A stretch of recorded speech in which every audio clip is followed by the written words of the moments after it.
What? Yeah. Good afternoon, everyone. This is Barry Sandhouse. I'm here with my son Eric, and we're here to answer all of your real estate questions. And if you have a deal that you're working on, we'd be more than glad to help you with that. If you have any questions on that, a little bit about my background. I have been a residential home builder. I built a little over 200 custom homes. Grew up third generation in the plumbing industry. Spent 7 years with Culligan International Water, so I have an extensive background on wells, septics, foundations, you name it. I know about construction. But I also started investing and learning about the creative, money down deals back when Robert Allen first came out. I've been doing this since 1981.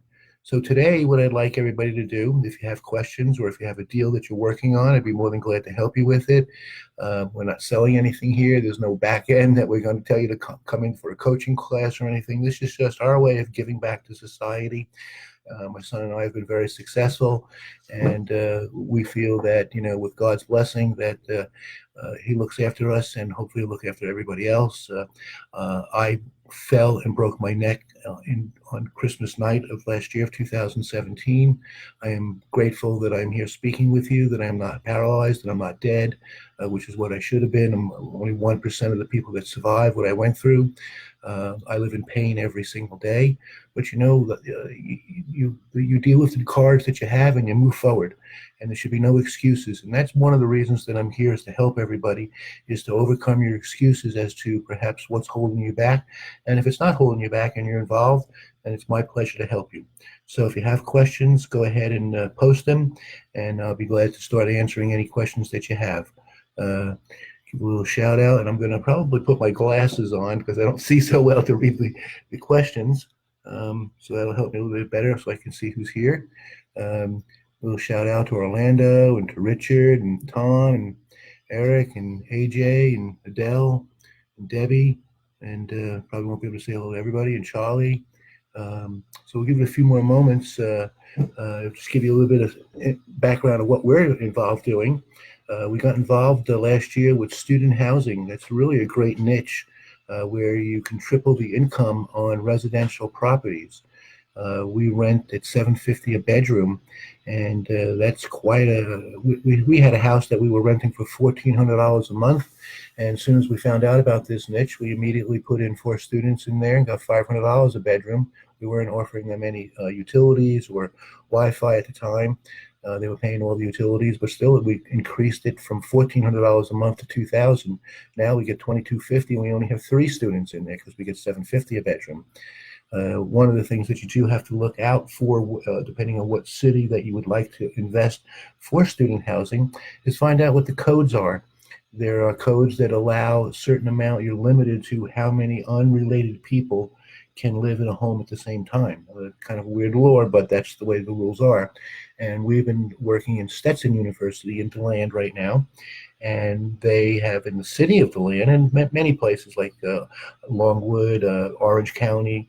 You have the city of Orlando, but you're in Orlando, but you don't fall under the Orlando building codes. You fall under Orange County because you're in the what they call the unincorporated, and that happens in many cities.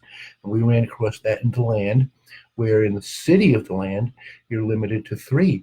If you go into the unincorporated part of DeLand, you fall under Volusia County rules, and it's 6. So it's very interesting that how those things change.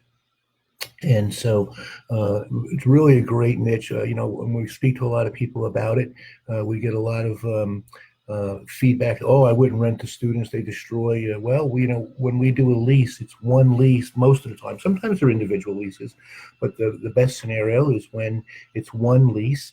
And let's say there's 4 students in there, they all sign it as one lease, it's 4 tenants, and then we have every parent sign it. So they're all collectively responsible for that rent. If one moves out, the rent doesn't go down. They're responsible to make up the difference if there's damages at the end, which we've been very fortunate, and there hasn't been. They've actually been leaving the houses cleaner than we have been renting to other people. A little shout out to Mark and to Raymond. So far, we don't see any questions yet. We've got quite a few Adele's got a people on. question. Oh, Adele has a question. So why am I not seeing my questions? Okay, hold on a second. I get it. Oh, there we go. How do you find investment properties? Well, Adele, It does. My son Eric just said, which is a good point. It depends on what type of investment you're looking for. Are you looking for when an investment when you say that word?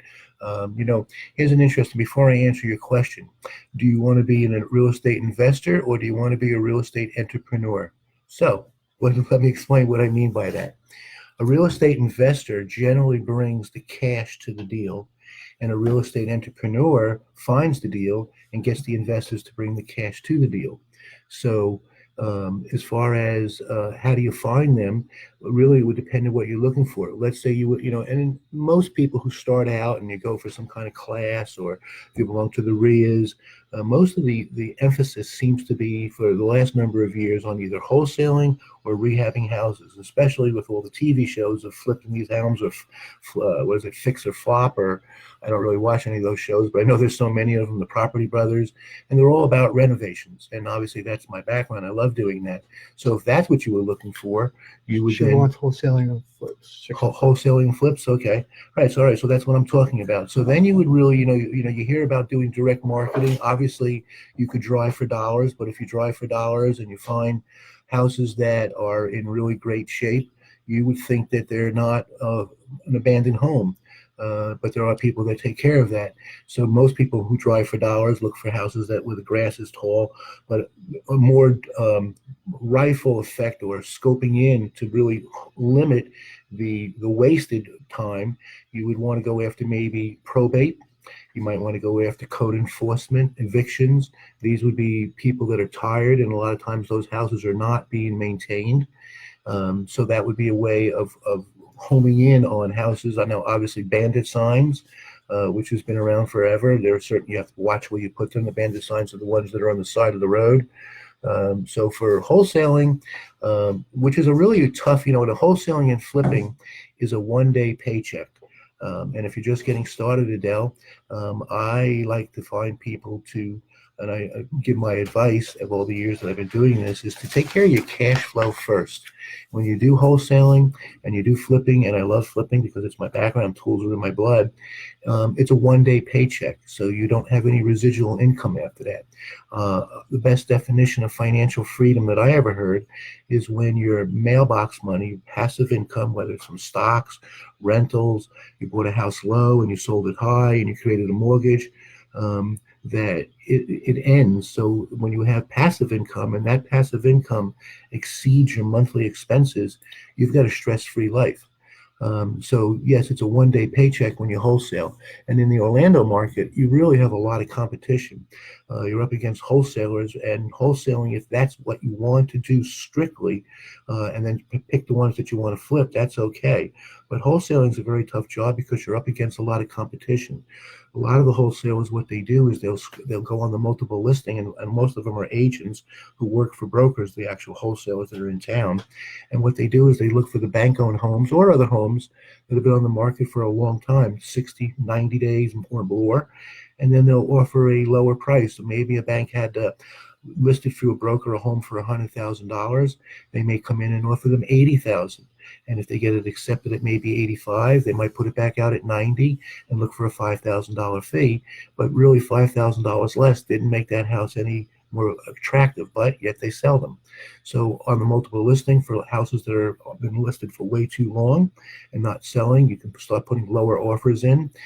They're driving for dollars, which, it really takes a lot of work. And when you find the vacant homes and the people have abandoned them, and if it hasn't been taken back by the bank yet, that takes a lot of extra work of skip tracing to find it, because most of the time the property tax address that they have for the taxes, they haven't forwarded their mail because they're in trouble with a lot of other bill collectors, so they don't want people finding them. But you can find them, and those that will put the extra effort in, usually those are good deals. But I like the probates. Probates, especially since we live here in Florida, there's a lot of seniors that didn't update their homes. A rehab or a handyman special or a wholesale deal doesn't have to be in terrible shape. It could just be so dated. And these children that inherit these homes don't really want them. So there's quite a few other ways of finding them, but you want to have a more detailed list that you're going after, as I mentioned before, code enforcement, evictions, things of that nature. So I hope that answers your question. If you want to ask anything further on it, feel free to do so. Was there another question on there you were looking at, Eric? No, not yet. Okay, so then I can go a little further on Adele's a little bit. Wait to see if it's got days So pops up. you also can advertise, putting ads in Craigslist. Everybody's doing that, but maybe somebody sees yours. A lot of people like to do direct mail marketing, but when you do that, you would want to pick a list of out-of-state owners, which everybody goes after. But I like the ones where they're behind in taxes. That certainly, if they haven't paid the taxes, it's a leading up to perhaps not paying their mortgage, and if they can't pay the taxes, they're probably not maintaining the house. So a lot of times, not all the time, but a lot of times those houses fall into disrepair, and they fall into the category that, and especially when they're not habitable. If the house is not habitable, a regular end user cannot purchase that home unless they pay cash because the bank won't finance it. So then when you speak to the seller and you educate them to that fact, because they all think they're sitting on gold until you show them the proper way to really price that house. So that's what you would do. But I like going after lease options, owner financing, getting houses subject to, where you get a house for free. Well, not necessarily for free. You may end up paying the closing costs, but subject to means where the seller sells you the house, they deed it into your land trust. Never take title in your own personal name, no matter what type of house you're going to buy. Always put it in a land trust or an LLC, not in your own name. And then what they do is they leave the mortgage and note in their name, and you're not assuming that mortgage, you're not applying for the bank, you're not signing any of that guarantee, and so that you create cash flow very easily that way. And I'm wearing a hat. If you can see what my hat says, I pay full price for your home. Isn't that the opposite spectrum of what you're asking me about wholesaling? Because on wholesaling is where we pay as investors the lowest price on a home. So you go after offering asking price. There's so many people out there, wholesaling. There's a motivation. We all been taught go after people that need to sell, not that they want to sell. When they need to sell, there's some kind of financial or some kind of crisis going on in their life that they need to get out of that house. On the opposite spectrum is the folks that don't have a cash problem. So if you see a house or a commercial property, and by the way, most people are not aware that with commercial properties, you can wholesale commercial properties, mobile home parks. I've got a gentleman, if you found me a mobile home park, he'll pay 10% of the asking price or better. You find a mobile home park for $1 million, you get $100,000 an assignment fee.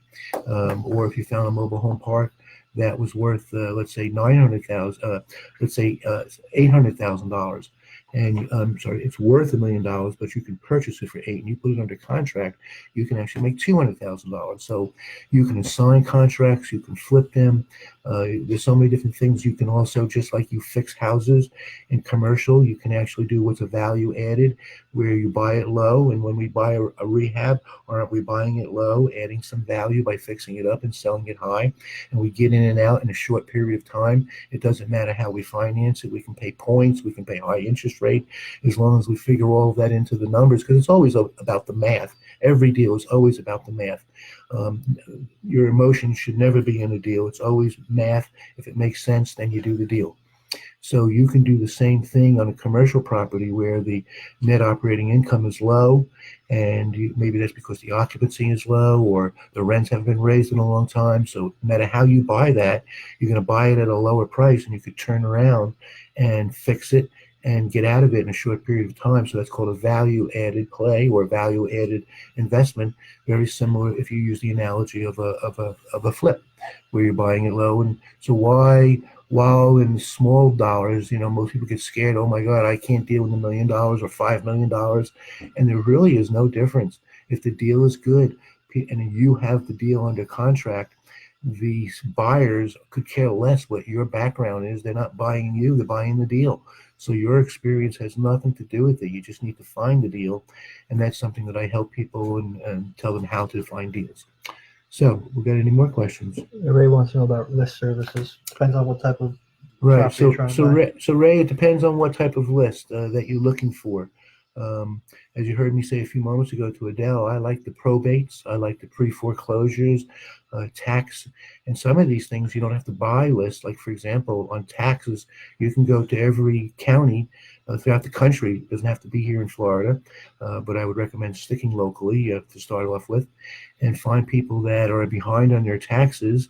And then you could do before the sale, because they eventually it's going to go to a foreclosure. You can contact these folks and work out terms with them very immediate, where you can get in there, and you're buying these sometimes for the cash flow, as I mentioned before, which I think is more important. But many times the deal, is so hot that you want to flip it or rehab it, and so you look at what is my highest and best use of the property before you sell it.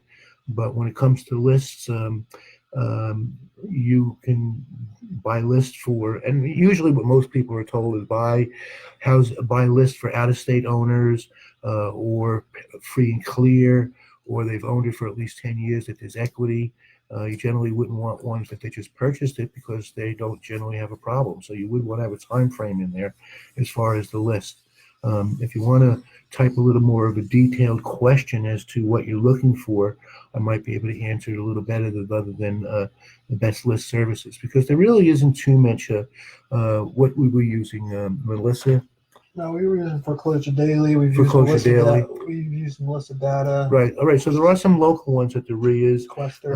like Aquesta, with Gail. She was just at a meeting at the Let's Make a Deal. Matter of fact, I owe Gail a call today, because I'm actually going to be buying a list from her, and her list that she specializes in, and gets them. They're fresh, because she actually gets them from the courthouse.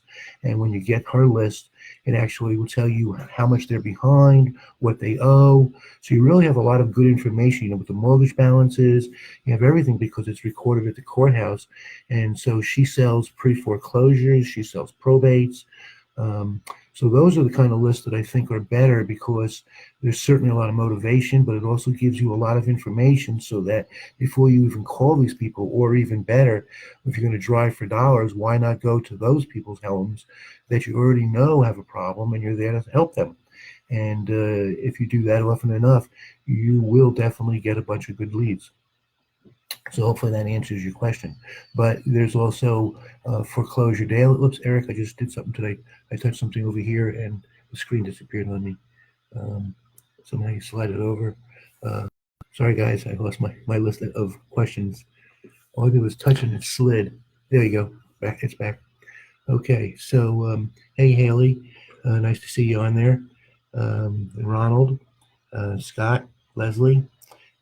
So for those that just signed on, we're talking about anything that you'd like to know about real estate investing, or as I mentioned before, being a real estate entrepreneur. You really have all heard that you don't need money or credit to buy real estate, and you don't. The old movie, if you build it, they'll come.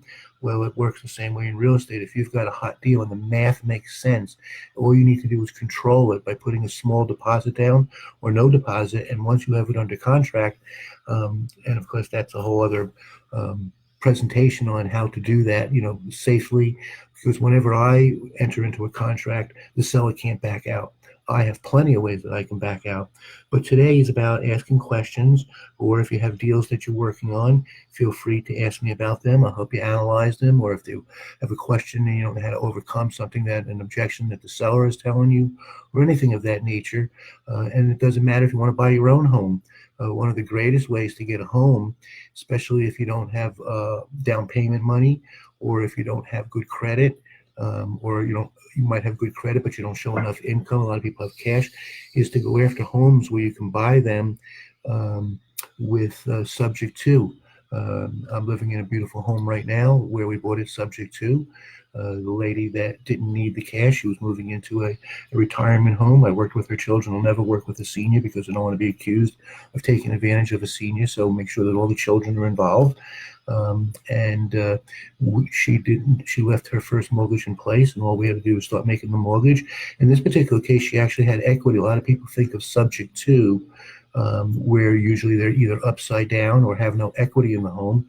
And so what can a person do when and there are some houses still, even though the economy came back and the values came back, there are homes that are upside down, and there are certainly plenty of houses where they've pulled the equity out, and now they need to sell the house, and they have a choice. They either walk away from the house and ruin their credit because they can't sell it because there's no equity, or they sell the house and whatever short they are for the closing costs, real estate commissions, or the negative that they are because they owe more than they can sell the house, they take money out of their pocket. The third way would be letting you take over that mortgage. You're not assuming it, where they transfer the deed into your name, and at that point, then you've got a home that you didn't apply for, and that's a great way to get a house. So this question is from David. From David. Okay. Appraisals. Oh, about appraisals. Okay, so discussing what issues come up with appraisals when traditional bank financing involved. Well, one of the things that I recommend, David, is that if you're going to do an appraisal, and a lot of times us as real estate entrepreneurs are fixing houses up and we want to make sure that it appraises to get the right amount. And obviously you're supposed to start off with that before you buy the house. I was speaking at a meeting the other night, which some of you may have seen the Facebook at Let's Make a Deal. And that question came up about how do you come up with the after repaired value, or what's called ARV. And before you even buy the house, for whatever exit strategy, whether it's a flip, whether it's a buy and hold, you always want to find out what the after repaired value is. And the after repaired value is basically what an appraiser is going to do. So what I always recommend, especially on a flip, is that you type out, or best if you can be there to meet with the appraiser, and even if you can meet with the appraiser, it is so critical to type out a list and do the job for him. You find the comps that are within a quarter mile, that have sold within the last 6 months, that are all totally updated. You need a list of everything that you've improved inside that house, the amenities that you've put into it that are changing the home's value, because they can miss that. And so that's critical that you give them that. And it's hard for them to give you a bad appraisal if you found qualified comps. Now, many times an appraisal comes in and it's wrong, and you do have the right to appeal an appraisal. A lot of times it's a little tougher. So a lot of times what folks will do is they'll just go to another bank and get an appraisal, or they'll hire their own appraiser. And then what will happen is then you can go back to the other lender and either ask them for a refund, and a lot of times they'll say no. But if you go to the appraisal, there is a board that controls appraisers, and if you show them the mistakes that they've made, that they didn't include this, they didn't include that. So what you have to do is you take the comps in the appraisal that comes and scrutinize and go look at them, and you will find mistakes on that appraisal. It's interesting that you asked that question, because I happen to have a few things here. But some of the things that the appraiser, if they find, they usually only look in the multiple listing, is what the appraisers will do. Now, we all know that there are houses that are sold that are not in multiple listing, especially where it's what we do as investors, and if we don't buy it through the multiple listing, that sale isn't going to show up. And so if you find some of those, or you know of them yourself, maybe you're working in a development, you yourself have bought one or two in that development and you're working well. So that's something that you can go look in another area, whether it be the property appraiser's office. Generally, the property appraiser's office is slow to record the homes that have been updated, but there are other areas, other websites that you can find them on other than the multiple listings. So that's one of the things that you have to look at. One of the other things, of course, that will throw off an appraisal are short sales and foreclosures, and you can point that out in an appeal, that they used a house that might be similar, but it didn't have all the, it was a distress sale. Could be missing the plumbing, could be missing something in the home. You could have poly tubing that, even though there's no leaks in that house, but somebody's going to have to go in there and repipe that house. So it's real important to highlight the changes that you have made. But a faulty appraisal, what you need to do is that you then would write a letter to the bank pointing out the mistakes, and if they're not willing to do a second appraisal, and we've had that happen where the bank that did an appraisal went out and did a second appraisal for us because we pointed these things out to them. But you do have the right to to appeal it. A lot of times you don't have the time for that, so you go to another bank, you get another appraisal, it comes in where you want it to be, and then you can go back after the other one and get a refund for it. But it really comes back to the most important is to make sure that you highlight the things that are in your house that stand out, and we've actually pointed out comps for them. Um, so Robert wants me to explain subject to. Okay, so subject to, when we buy houses, we never use that lingo. We try to, whenever we're speaking with the seller, we really stay away from industry language, so I never use subject to. But subject to is actually a legal terminology, and basically what it means is you're buying a house subject to the underlying mortgage, that you're aware that when you're purchasing this home, that the mortgage is not being paid off, and that when you get this home, there's still a lien on it. You don't mind that, you actually want that, but that's what it means. And how it works is that you get a seller who usually they haven't been able to sell the house, because if they can sell the house, they're not going to sell it to you this way.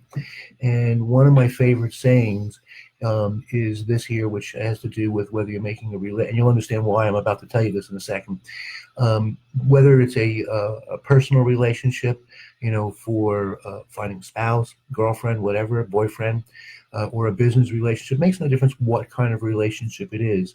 It goes like this. It's not rocket science, but it works. If they like you, they will listen to you. If they listen to you, they will trust you.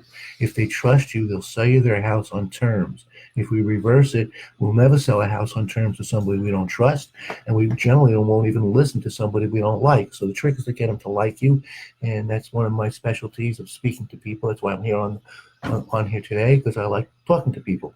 So you have to get them to trust and like you first, and once you do that, then we use a script that I give to all of my partners, and I do have like a joint venture partnership program, but I'm not here to talk about that, but it just makes it a little easier for me to explain it to you. And so I give them a conversational script, and once they find out how much they're asking for that house and how much they owe, those are the two key factors that'll tell you which question. And on our lead sheet, there's 3 questions. And the first one is, will you sell for what you owe? Not will you sell subject to. Now, let's say that they were asking $100,000 for the house and they owe $90,000. They don't really have $10,000 in equity, and that's if they got a full asking price, and they may accept $98,000. But if they list it with a broker, we know there's $6,000 right away in commissions. There's closing costs, and if the house is empty and they're paying a mortgage on it, they're eating away at their equity. So we ask them, will you sell for what you owe? And if they say yes, then the mechanics of how it actually works is subject to means that the deed comes out of their name, out of the seller's name, and goes into, if you were, I don't know if you were on when I mentioned this before, you would want to take title generally in a land trust. And generally what we would do is have a beneficiary to a land trust, which would be an LLC, or whether you took title to it in an LLC, or if you want to take title to it in your own home because it was going to be your own home. But nevertheless, the title comes out of the seller's name into something else, another entity or your name, but the mortgage and note that they have signed stays on the property. We do not inform the bank about this. You're not applying for credit because there are no assumable mortgages anymore, although VA loans are, but you have to qualify for them. The bank's not, they qualified the seller to start with, and so they don't know you. There is a terminology that if you speak to people about subject to, they say, oh, well, the bank will find out and they'll call the loan due. All bank loans today, for many, many years, for at least 30 years, has a clause in there, and it's called due on sale clause. And that means that when you transfer the title, the bank has the right to call the whole mortgage due and payable, that they don't have to accept payments.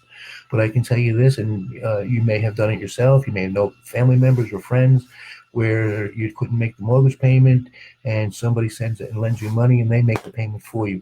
The bank could care less whose name is on that check.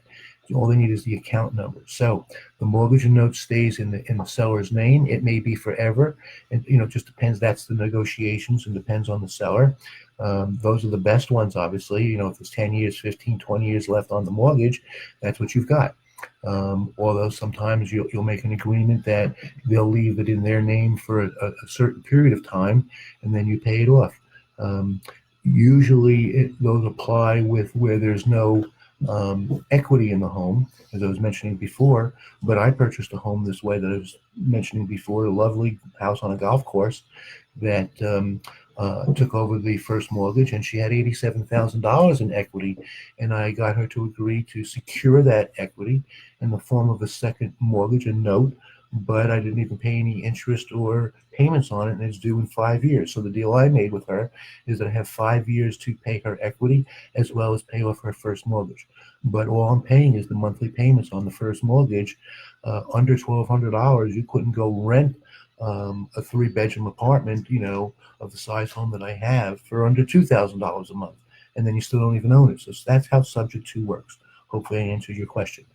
Okay, Timothy says, where do I get a contract for a wholesale? Where do I create one? What should be on it? Well, um, depending on, are you in Florida, Timothy? I'm going to make the assumption that you are, but we do have folks on here that are from all over. So if you could let me know if you're in Florida or not. But if you're in Florida, you can simply use a FAR contract, which you can get online. That's what we use predominantly, is the FAR contracts, because a lot of times a seller is going to say to you, well, I want my attorney to review this. And our answer is, that's fine. What part of it that do you want him to review? The FAR contract, there are short versions of it, there are long versions of it. And there's what they call a bilateral contract. He's in New York. Oh, you're in New York. Okay. I used to live in New York. You could, and I don't remember, I sold an awful lot of houses in New York. And I've been out in New York for over 20 years, whether or not they have come up, because here in Florida, they have come up with a standard contract that was approved by the Florida Bar Association of Attorneys, as well as the Realtors Association, so that here in Florida, the realtors and title companies do the closings. When I was in New York, we closed with attorneys, and they actually could get you the title insurance and everything else. So yes, you could go online and you could just get a standard contract. It really doesn't make a difference, because if you were listening to me before, it has nothing to do with the contract. It has nothing to do with your company. It has to do with you, that if the people like and trust you, the contract is immaterial, because what you're doing is you're putting it under contract, usually $10. Some people do it with nothing down, but a contract is not enforceable if there's not some form of consideration. So I would recommend at least $10. You might put $100 down, and then what happens is you have a closing date on there. You might put in there subject to an inspection of 15 days, which gives you an out. So that if you feel you can't wholesale it within the first 15 days, and you're starting to get some bad feedback from all the people that you would, that you're asking too much, gives you an opportunity to go back before, because traditionally we're going to put a 30-day or a 45-day closing time in that contract, and you don't want to go back to the seller a few days before you're supposed to close and first try to negotiate then. Now it's adversarial. Whereas if it's 10 or 15 days into the contract and you still have an out on that contract, then you are coming back to them reasonably. And communication is always key. So, if you start showing the house and all the numbers are coming back, they say, no, you're too high, then, stay in contact with the seller and say, gee, I know that we agreed. And a lot of times there's nothing wrong with disclosing to the seller right up front that your intentions is never to close on this, and that your specialty is that a lot of people that rehab homes, or they buy the houses that need fixing up for buy and hold. So I believe honesty is the best policy, because if there is something that you need to come back to them on, they're going to believe you more versus, well, what do you mean? I thought you were buying it. I thought you were going to fix it up. I thought you were closing on it. And that's a little misleading. So better to start off on the right track. Should you have to go back to them, you have a really nice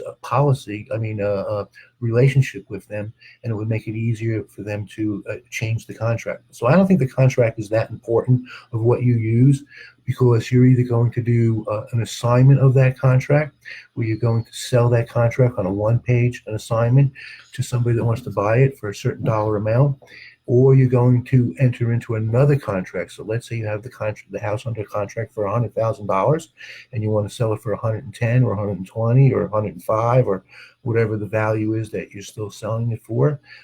Then you enter into a contract with, and you have the legal right to do that, to enter into a contract, you might want to disclose in there that you're a contract, what they call contract vendee. And I'm not teaching law or anything, but this is just from my years of experience.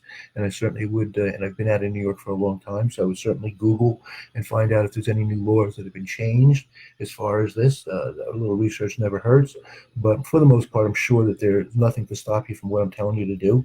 And you could enter into another contract, and you make that contract date before your closing date on the other one, so that you don't wait till the last second. Then and you get a non-refundable larger deposit, usually $2,000 or $3,000 or more, but at least 2,000 or 3,000 non-refundable from your buyer. And then you find a title company that will allow you to do a simultaneous close, where you go to the closing table and you close with your buyer first, and then you close with the seller using the buyer's money, your buyer's money. And generally, the way that works is the title company or the attorney will have a piece of paper that will ask your buyer to sign, and you sign, that states that he's aware that you're using his money to close on the deal, or you do an assignment. So the contract isn't so important. It just needs to spell out the purchase price, the closing date, if there's any contingencies subject to, obviously it's not usually subject to financing because these are cash sales. Try to get a longer than 30 days closing. Be honest with the people and tell them up front. You could say to them, listen, you could list this with a real estate broker.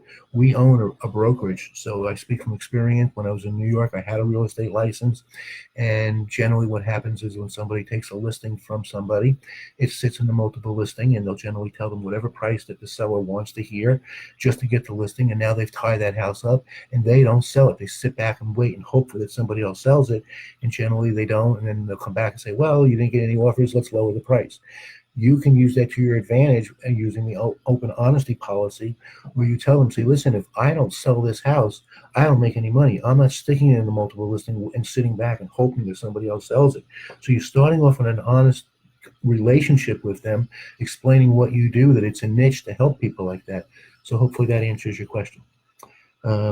What is your exit strategy after the 5 years for your house? Well, I have many different options on that, Carol. I may decide to sell it before the end of the 5 years. I may decide to just refinance it and stay there. I could put it out right now on a lease option because I think we've had it for just about a year, maybe a little less. So I still have 4 years left on it. So I'm thinking about, it's a little bit dated, the home. It's a really pretty house, but it's a little bit dated. It was an older person living there, and of course it was their style, and they were very happy with what they had. So actually, Eric and I were just talking about this the other day. We might go ahead and rehab it right now while the market is hot and sell it. So I have a lot of exit strategies on it. I could refinance it, keep it as a buy and hold by putting a lower, certainly can refinance that, pay off her first mortgage, and the monthly payment on a 30-year mortgage will certainly be less than what my rental will be. And since I won't have any money invested in it, it becomes a free rental for me. So there's a lot of options once you have that. Never let that worry you of how you're going to get out of it. There's so many options. So hopefully that answered your question. Let me just grab a little glass of water here for a second.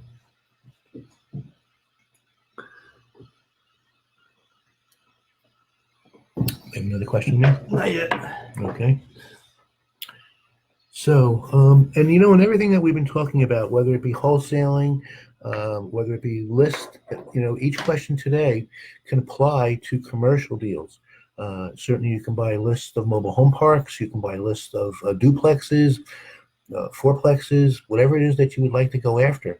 I like more than, if it's a buy and hold, I prefer something more than a single family home, unless I'm using it for student housing or something where I know that I'll have a waiting list to have that thing occupied.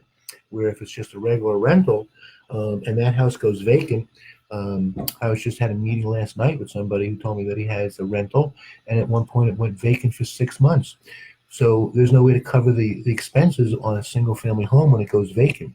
Whereas if you have, let's say, a fourplex, there's very good possibility that 3 of the rentals will still pay the expenses, the mortgage and everything else, even if you have one vacancy. You get into mobile home parks, and you see I keep coming back to mobile home parks. That's because that's the secret in the industry that most people are not aware of, that by far is the best investment in real estate for cash flow. But you could have that or a self-storage facility, which probably follows right behind that. And many times you could have 60% occupancy and it'll still cover the bills. You could have 40% vacancy and you just can't do that on a single family. So I prefer, the cash flow as I've been talking about, and I like the pretty house business. Certainly with my background, I love to have um, rehabs going at all times because with the rehab, but you have to be careful with the rehab. Certainly, you can make big chunks of money. You can become quite wealthy. I'll show you something a little bit funny. This is a dollar bill, right? And if I was to pull out a regular dollar bill, you'll see it shrinking because the value is. But what we all want is to become millionaires, and that's $1 million. Of course, it's not real, but it would be nice if it was to have $1 million, and you can certainly make $1 million or more.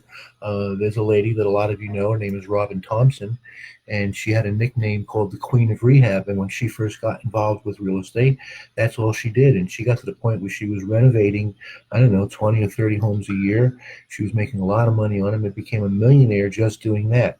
But you can also lose a lot of money, and you go to the RIAs or real estate meetup groups, and you see folks there, and you become friendly with them, and all of a sudden they don't come back anymore, and you wonder what happened to them. And a lot of times, what happens is they bought a rehab, they lost money, and they get a very bad taste for real estate, and they disappear. Any tips for learning more about subject to and utilizing that as a strategy? Well, certainly there's many motivations for that, but the biggest motivation is that although we've put it together, how about we've done it where they're behind on payments, and so you through your marketing or however you find for sale by owner leads, and you speak with them, and our leads sheet that I was talking about before obviously has a question on there if you have a mortgage on there, and if you add, and as I mentioned before, you have to know what they owe and what they're asking to determine whether or not subject to would be the proper way to go. We ask the question, will you sell for what you owe? I will never ask somebody, will you sell for what you owe? If they've got $50,000 in equity, they're going to hang the phone up on me and think, oh my God, you just want to steal my money. But that doesn't mean that I still can, as I've already explained, to do it. So generally, when they do have equity in the home, I may make them, and some of you have heard of the 3 offer method, where I'll sit down with them, and that's exactly what I did with the children and her, where the first offer was a very low cash buy, similar to if you were going to buy a rehab using the after repaired value on 70% repairs, which this house needed updating. If I was going to flip it, it wasn't in bad shape. It was in nice shape. Colors were bad, tile was wrong, kitchen layout's wrong. This one actually happens to have poly tubing in it. It's not leaking, but you could never rehab that house without doing that as the buyer. So anyway, I made her a low ball offer, and then the high offer was the subject to, where I paid her the most amount for the house. And then there was an in-between offer, which is not directly in the middle, but a little bit below middle of the price with a little bit of cash down, some owner financing. So, but what about you come across so with our lead sheet, we find out, is there a mortgage on that property? And a lot of times if you just ask, hey, do you have a mortgage on that property? If you haven't made a friend, and even if you have made a friend, depending on how you ask the question, really, we've all heard that, it's what you say is the tone of the voice, that's how you say it changes the meaning of what you say. So when you ask, do you have a mortgage on that house, a lot of times the answer you're going to get back is, what do you need to know that for? It's none of your business. You want to buy my house, or you want to know how much I owe? What has that got to do with buying my house? Because they don't understand why you want to know that information. But if you've made a friend and you do get that information, then and they say, yes, there is a mortgage, well, then obviously we say, are you current? What are the payments? And then the next question is, are you current? And you find out, no, we're not current. Now, if the math makes sense that they're either going to lose the house, or eventually there's just no way that they can catch up, but it makes sense for you to make the payments back because there's enough equity. And then you say to them, listen, there's 2 ways to that subject to. Most of the subject twos, the reason that somebody would do that is because they want to protect their credit. As I mentioned before, they could, if there is no equity, because there's 2 scenarios here now, they have equity or they don't have equity, but you can use the subject to for both. If there is no equity, then their options is 1 of 3. Walk away from it, ruin their credit. This solves the problem, especially if it's an empty house and they're making mortgage payments on it. That really hurts. It's a thorn in their side. If they're living in the house and they need to move and they can't move, because they can't sell it for what they owe. They may bite the bullet and take money out of their pocket and pay the difference, or they sell it to you if you've earned their trust and tell them how you're going to make those payments. But if they're behind in the payments, then you have a different strategy. You say, listen, I'm actually going to pay you, fix your credit, because I'm going to make those payments like clockwork. So you're going to put the house into my name, the mortgage stays in your name. When I make the payments, it doesn't help my credit, it's going to fix yours. And as long as you're not in trouble on anything else, then I'm going to fix your credit over the next couple of years by paying those payments on time. Your credit score will go up consistently as long as you don't do anything wrong. So that's one of the ways that we utilize that. But utilizing that strategy, and I wasn't, exactly sure. And for an exit strategy, once you do get a seller, because there's two questions you get, and I'm not really sure you're saying how to utilize it, and it may be more leaning towards the exit strategy, or what do you do with it once you do get somebody to agree, because there's two ways. Obviously, it's the buying strategy and then the exit strategy of how you sell it. A lot of people sell houses and they'll pass that mortgage on. I don't like that, because you've made a promise to somebody, the trust. Remember, I talked about the trust. Although you can still sell it, but one of the ways that, especially if there's equity in that home, that you can sell that house to somebody. So let's use some numbers, for example. Let's say that, we'll use some easy low numbers. Let's say that you take over $100,000 mortgage, but there's equity in the house and it's worth 150. And maybe they were behind in payments, and that's why you got that. Or even if there's a small amount of equity, $10,000, doesn't really make a difference. And if there's no equity and it's worth 100, and you're paying 100, and you take over that $100,000 mortgage, somebody who can't qualify for a mortgage, you're going to charge them more, similar to a lease option, because they're not looking to resell it. So it doesn't matter if you charge them $120,000 for it, because you're going to do owner financing with them.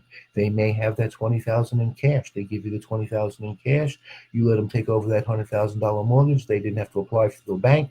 And look at that, owner financing, and you put 20 in your pocket. Or they don't have that 20. Maybe they have 5, and you take a $15,000 second note mortgage on the property with payments, if they can afford both payments. And now you've created that passive cash flow that I was talking about before. The problem that I don't like with that is, as long as you stay in the deal and they make those payments to you, then you'll know that if they don't make the payment to you, that it's your responsibility to make the payment, because you made a promise to the seller who trusted you and left that mortgage in their name with you. So never make a promise that you can't keep, or that you don't intend on keeping. Because if you don't intend on keeping, I don't even want to speak to you. I don't want to know you, because that means that you're a scammer and you don't really care about people, and you look to get over on people. And I don't associate with people. I'm not saying that to you. I'm just, in general, I know there's a lot of people. I see the posts on certain Facebook groups where they do that, and they are proud and their answer is, hey, when somebody questions them, what happens if your buyer stops making the payment? And the answer that I hear is, well, that's tough. They knew the responsibility. There was no guarantee that I was going to pay that. No, you told those people you were going to make those payments. You never told them up front that, hey, there's a possibility that you could still end up in foreclosure and I'm going to ruin your credit. That's just the wrong karma. And I believe in karma. God is watching us. Whatever how faith that you are, you need to do the right thing, because what goes around comes around. So you could put what would be safer way would to either keep it as a buy and hold if you want to be a landlord, or you could put it out on a lease option, so that the title and deed is still in your name. And again, they're making the payments to you. And as a tenant, because that's what a lease option is, if they don't pay you, you need to make sure that you can afford to make that monthly payment and protect their credit. So you could rehab that house, turn around and sell it, and then not have to worry about making the mortgage payments. You're only making it for a little while. It would be a lot easier than taking a hard money loan out to buy that house, to fix it and flip it. And most of the times, whether it's private money or hard money, you have monthly payments while you're doing the renovation. So what difference does it make? Here you won't have any points. You just take over the house. So utilizing it, it could be a flip. It could be owner financing. These are exit strategies. It could be a lease option. Really, it's just moving into yourself. Hopefully that answers your question. Have we got some more on there? Not yet. Okay, not yet. Well, Gabrielle wanted to know where she get a set of contracts from. Gabrielle, and where does Gabrielle live? Not sure. Okay, we need to know that. So I will buy a set of contracts if anyone will sell them to me. Well,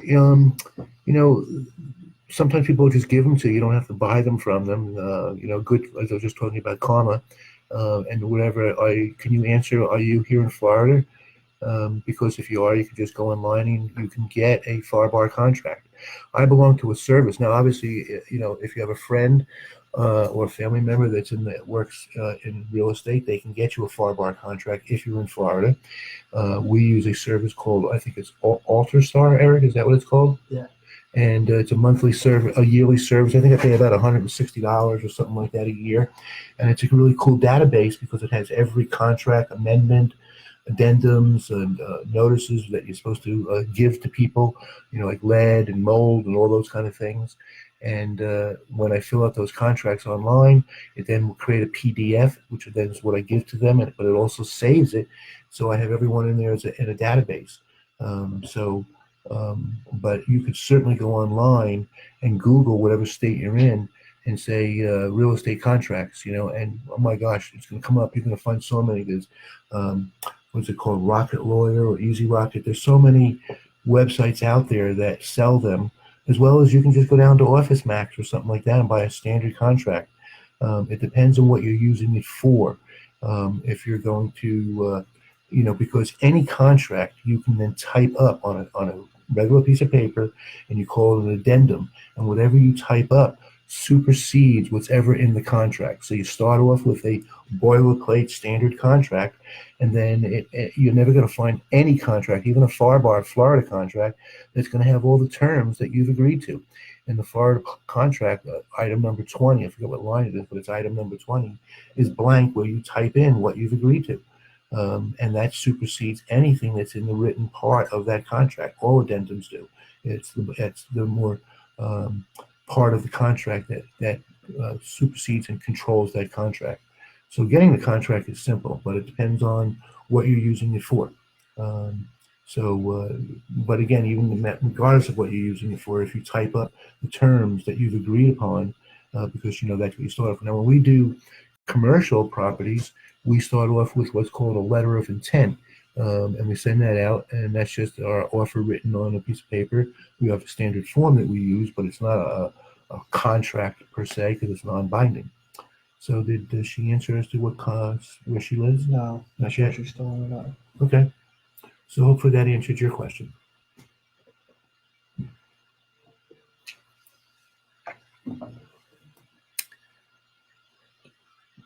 Is Haley still? Oops. Okay, what just happened? I was sliding this up and that popped up. Oh, there we go. I wanted to slide that. Tell me, is Haley still on? I don't know. Okay. No idea.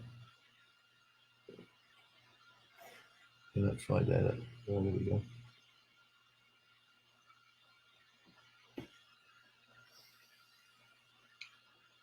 Okay. I think Haley's still on. Haley, I'm sorry to hear about your husband getting hurt. Hope that he heals well. So, when they're in green versus not in green, what does that mean? This just tells you they're joined, and then it'll tell you. Right now, I got 24 people watching. Okay. So, this is something new that we've started. This is our second week doing this. We have to get the word out, obviously, that I'm here to help. And certainly people can, in advance of today, and this will be every Thursday, can submit an offer or something that you're working on. And so who and how to market the subject to deals? Let's say who and how to. Jacqueline's got a question about that. Jacqueline has one? Okay. What marketing channels are working best for you guys? Well, as far as the marketing is concerned, we used to do an awful lot of marketing, but I run a group with a little over close to 100 different investors, real estate entrepreneurs, and they're doing the marketing. So I can tell you what they're doing because I then partner with them and work on their deals for them. So if I started doing marketing, which we're about to actually, as I mentioned before, that I'm about to start buying, which I think and it depends, again, the marketing depends on what you're looking for. If you're looking for handyman specials, or are you looking for pretty houses? So really that depends, or are you looking for commercial? So I like to get terms because I prefer to have cash flow. And generally, that's going to be from somebody that has a problem. And so, what I like and I'm about to purchase leads are probate leads. I think probates might be some of the best leads out there because they don't own the house, they don't live in the house, and it's always a lot easier to deal on a home with its seller doesn't live in it. Because going back to our conversational lead sheet that I give to my partners, um, is the house vacant? If not, who lives in the house? If the seller lives in the house, why are you selling? Oh, I got to buy another home. Well, then sometimes, then obviously the next conversation has to come up is, do you need that money from this house to buy the next house? So those would not be my best targeted marketing. So that's why I like the probates because they're not living in the home. They don't even live in for the most part. And if you're here in Florida, where we have so many seniors, I'm a senior, but not that old yet. That the children don't want these houses, and a lot of times they could be mansions. We've gotten them, but for the most part, they're smaller homes, and which is great because affordable housing is really your best niche. Is the sweet spot, as they say, for selling houses. They're going to sell the fastest. If you can sell houses in the 150 to the low $200,000 range, those are the homes that are going to sell the first. So going after probate leads by buying a list for marketing. Now, certainly pre-foreclosures, evictions, code enforcement. These are motivation problems. When you go to a class, and we've certainly over the years have been to many of them, and the so-called educators and gurus, they tell you to buy a marketing list. And what most people start off, you might have heard about the yellow letter campaign. We used to do that. The yellow letter campaign is a yellow letter on, looks like on regular, legal notepad, the yellow pads. And generally, some people started handwriting them, but there are companies, and we can certainly recommend one. It's called the yellow letter. It's yellow letter. Yellowletterlady.com. It's called the yellow lady. Yellow letter lady.com. Yellow lady. Christy King is her name, and she does all kinds of printing. If you can get banners, signs, business cards, but her specialty, how she really got started and got a good following, is through these yellow letters. And the way that works is that you buy a mailing list, and she can do everything for you, but you buy a mailing list depending on the criteria that you want. You email her that list. It's usually in an Excel form. She then prints these letters, and and most of the times, especially if you're buying out-of-state owners, then the envelope is going to a different address than what's in the letter. The letter is going to say, "Hey, my name." The one we used to do, it used to go out and it would say, "Hi, my name is Eric. My dad and I are interested in buying your house at 123 Main Street," and then we'd have a phone number. That phone number went to Pat Live, which was a company that we used to use. We still have their numbers, but we're not doing that much marketing right now, but we still maintain it because we have phone numbers out there, and it's an answering service. You certainly want somebody live to answer your marketing calls, not to go to your voicemail or something like that, because when they call, they're ready to move forward. And so this list would go out, but it's a blind list. We would pick there would be a criteria, and the criteria that generally that people are told to do is out-of-state owners or absentee owners. I like out-of-state owners versus absentee, because absentee could mean that in the same city that you're marketing to, that person may live there, and those are a bunch of their investment pieces. That doesn't mean they're not ready to get rid of them, but they could have just also been acquiring them. Where if they're out-of-state, it's hard for them to, they either lived in it before, they inherited it, or they purchased it and then moved. Whatever their reason is, there's a lot of motivation that they can't control it. So we like to buy the list where they're out-of-state owners, perhaps 10 years owning it, so there's equity. So we buy that list, we send it to Christy. She then prints these letters. The outside envelope has an address of where it's going to versus the address inside the letter. And then she stuffs them and sends them out, and we mail them. And then when they come back in, then you have to have a script so that you know what to do with that lead. So you could do mailings.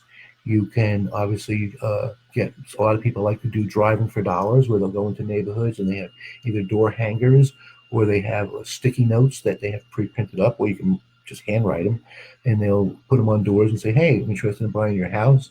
Um, and I mentioned before about pre-foreclosures or probates, and you go to those homes and knock on those doors, and And then what you would do is maybe go knock on the neighbors' doors and find out, do a little detective work about that home, but then leave a sticky note. And you could do that just in the development. You know, instead of marketing, you can also hire teenagers, or if you have children, to do it. Just be careful that if there's no solicitation rules in that development. Orlando and many other places, you can get a solicitor's license that allows you to. So when somebody complains, when the police shows up, you show them your solicitor's license, and then they can't stop you from doing it. So as far as marketing is concerned, it's either direct mail or buying lists of people that have a problem. Bandit signs still work. Where you see the signs on the side of the road, try to put them on private property or on a commercial property. If you put them on depending on what city you're in, the code enforcement can come after you. You can get in trouble. Signs on your car, and it really starts off with your business card and letting everybody know. The best marketing is word of mouth. And if you're not telling people, and that's why I wear hats like this here that I go to the store, I'm always wearing as well. I don't have much hair, and some of the ladies tell me that they like the baldness, but I guess I'm a little vain about it. But it's a marketing thing for me. I'll stand up a little bit, and you can see my shirt has got the logo on it over here of the name of our company. So I'm always wearing something. People say, "Hey, what's that? What's Homes to Own?" Because that's the name of our company, Homes to Own. So you should always, and you might have seen T-shirts, "I buy houses cash" or whatever. Every marketing, it also starts with your business card. We use the $100 business card. Hand me a card, would you, Eric? Um, so we use, and your card, and give me one of the ones that we buy houses. Um, your business card, if somebody finds it, I see so many business cards. And when somebody comes into my group, I say, "Let me see your card." So first of all, this is our business card, which is so unique. When people see that, it's a novelty piece that people are never going to let loose of that, and they hand it and they show it to people.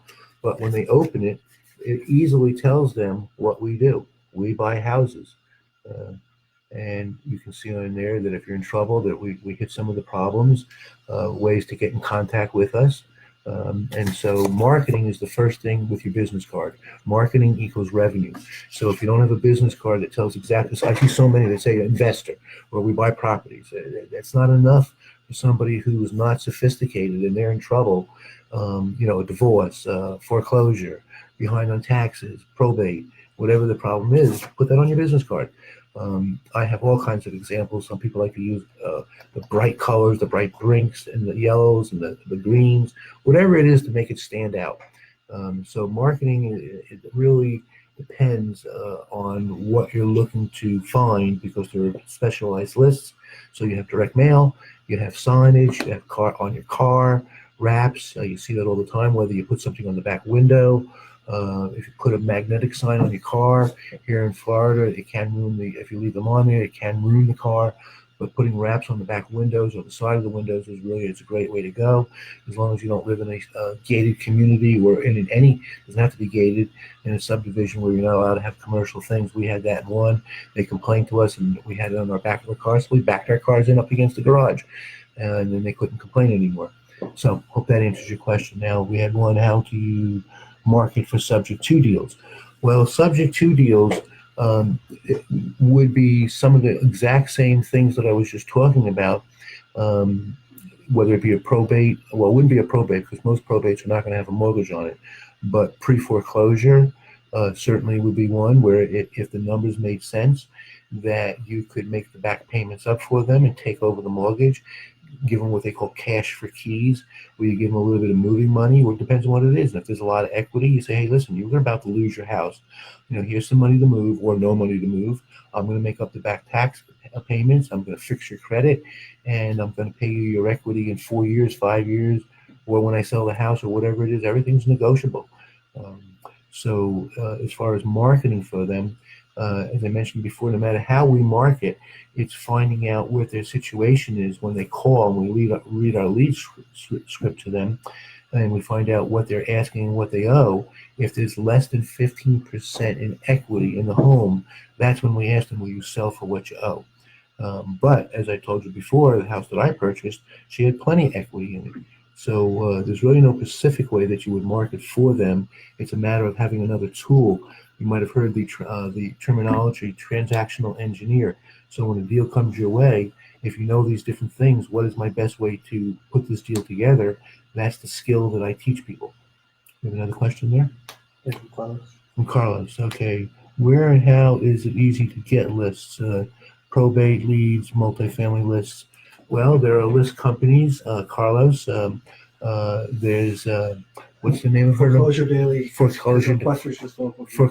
There are some local ladies that are selling them. If you go to the RIAs, they usually have a business booth table, whether you go to CRFI or Go RIA, or we just the other night went to a meeting. It's called Let's Make a Deal, and there was a lady there, Gail, that was a quester, but she's only local to Central Florida. She's only local to Central Florida. Foreclosure Daily is all and over. Foreclosure Daily is for all over the country. So these are companies that specialize in the probates and pre-foreclosures. And just Google it. But if you're local, then I would support the local people, and because that's what they do. We're just around that an hour, so. We're at an hour. Okay. Time goes quick. It's fun. So yeah. So as far as lists are concerned, lists are good. But if you get the list, one of the things that I see, follow-up is the key to success in any kind of selling business, and we are selling, or relationship building, staying in touch. So what happens too many times is I see people get these lists, and they'll submit a lead to me, and they can't get in touch with them, and they try, or they speak to them, and especially if it's a pre-foreclosure.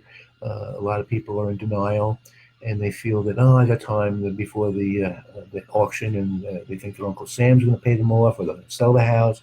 You need to stay in constant contact with them, communication, because people don't care how much you know. I might have said this before, until they know how much you care. And if you have somebody that's in trouble, and you show them empathy, that you feel for them, maybe you yourself have been there before. There's nothing wrong with telling them, hey, I've been in your shoes, and I know the stress that it's causing your family and this and that. They're gonna like you. You're gonna stand out differently from all the other investors because everybody's contacting them. But if you send nice letters to them and you start, you have a campaign that follows up with them, or phone calls to them if you have their phone number, or actually going and knocking on the door and seeing them.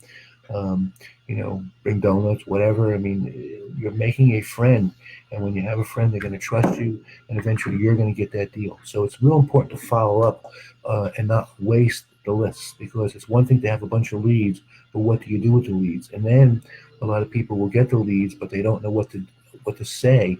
And you can analyze and know all the formulas, but what puts money in your pocket is having a conversation and learning and earning that trust, and also knowing how to meet objections before the seller has the chance to bring them up. Because when a seller brings up an objection, then it's a lot of times it's adversarial, that this will happen, well, we'll take care of it that way. But if you bring it up first, it's kind of like taking the wind out of their sail, and they can't use it against you, and it also gives you credibility. So hopefully that answers your question. So we don't have any more. We do have quite a bit of people online. I think we might call it a day. It's been a little over. I see Eric put on the yellow letter lady. Great. So hey, Richard, Patty, you guys, since you just joined, do you have any questions? I'm more than glad to stay on as long as the questions are coming in. I mean, I can sit here and talk, but this wasn't planned as a presentation. I do those, by the way. On the fourth Saturday of every month, if you're here locally in Florida, in the Central Florida area, you can go on Meetup, and we have something called Learn to Fix and Flip with a Builder. I'm an ex-builder. I've built over 200 custom homes, and what we do is we meet on a Saturday morning. There's quite a few groups around that do this, so if you live in Lake County, I know there's a group that's doing it there with Alexa. There's now a new one that's being formed in Volusia County, which I belong to as well, and I help out that group. They're going to be doing it, but we do it every fourth Saturday, and we generally do it either in northern Orange County or southern Seminole County, like maybe anywhere from Winter Springs, Oviedo, Altamont Springs, Longwood. But if somebody has a house that they're working on, we'd be more than glad to meet at your house. And what we do is we have a bunch of people that show up on a Saturday morning. We've had as much as 20 or 30 cars show up to the house. Sometimes that's pretty funny. And it's kind of similar to a lot of the, you've heard of boot camps or some of the RIAs that do bus trips where they give you a classroom education and then they go out to the houses and have you walk through them and you write down what you would fix, what you would throw away, what you would do, what problems you see with the house, and then everybody gets back together and discusses it. So that's what we do. I give you 10 or 15 minutes to walk around. I actually give you a checklist of what to look for in the home, and then we discuss it, and then we generally go for lunch afterwards. And for those that want to, continue to discuss it, so that's the fourth Saturday of every month, and the house that will be go to will be listed on Friday afternoon. Because we generally are using bank-owned homes, and if we release it on Monday, come Saturday, it may be sold, and we're not going to go into a house that's sold. The Saturday before that, which is the third Saturday, which is the 20th of this month, I also do a meetup in the afternoon, and that's on how to fix and flip the houses educational wise. And that's also, there's no charge for that. If you want to sign on, you don't have to be here in Florida, but even if you are in Florida, I have my own group of investors that show up and they get priority for the seating first. I only can fit 20 in. I have a pretty big sized conference room here in my office. I'm sitting in my private office at the moment, but we have 3 private offices. We have a common area, and then we have a pretty large conference room. And so the third Saturday from 1:30 to 4:30, which will be the 20th of this month, I am going to be posting that on Meetup today. You can sign up and then get all the educational part, how to estimate the repairs, what kind of contracts you should use, what kind of scope of work should you use, what kind of contracts should you use, what houses should you never buy, what are the things you should be looking for, all the classroom stuff, how do you finance them, how do you find them, all the different things that one needs to know. And then when we go out in the field, is really where the rubber meets the road, where you actually get to see and learn about the different things. So we have another question here from Fred. Okay, sir. I have a probate list with phone numbers. Any advice on what to say when I call those numbers? Thank you. Well, uh, I don't have which I'm probably going to be developing one since now that we're going to be buying those, Fred. But certainly I believe in conversation. So whenever, no matter what type of house we call on, when you I'll give you a little tip right now. I talked about making friends. So the tip that I like to teach everybody is cell phones. Today, cell phones could be from another state. And so when you call that number, and more than likely with probate, it is going to be another state. So you call and you say, gee, I see him calling New York. And obviously maybe you're calling on a house here in Florida. And you say, gee, am I speaking to you here in Florida or are you still in New York? And they say, no, I'm in New York. Now, if you lived in New York, then you can start saying, oh, really, where? And so meanwhile, you're trying to, and depending on their personality, and obviously you have to listen to the tone of voice, because the first thing that I do is I don't call and say, gee, I see I'm calling you. The first thing you do is you call and you say, hi, my name is Fred. Always start off with what your name is. My parents always told me when I would call for friends and I'd call and say, hey, I'd like to speak with Bobby. Say, hi, Mr. and Mrs. Jones. Is Bobby home? Mrs. Barry. So it's polite to start off your conversations to get them to like you by starting off saying, hi, my name is Fred. I'm calling about your house located at so-and-so. I understand it's in probate. I specialize in buying probate homes. Perhaps I could either give you some advice or perhaps I can help you. I am interested in purchasing the home. If you got a few moments. So you ask for their permission because it may be the wrong time for them to speak. And you told them the purpose of your call very quickly. You introduced who you are very politely so that you're coming off nicely. And you ask for permission if they have time for you to speak with them now. If they say yes, you say great. If you have information about that home, maybe perhaps you've looked it up and you say, I have some information about it. I'm not sure if it's all correct, but I'd like to just confirm some of it and then do that quickly. Like, oh, it's a 3-bedroom, 2-bath, 1,500 square feet. Is that correct? Yes, that's right. Yes, Fred, that's correct.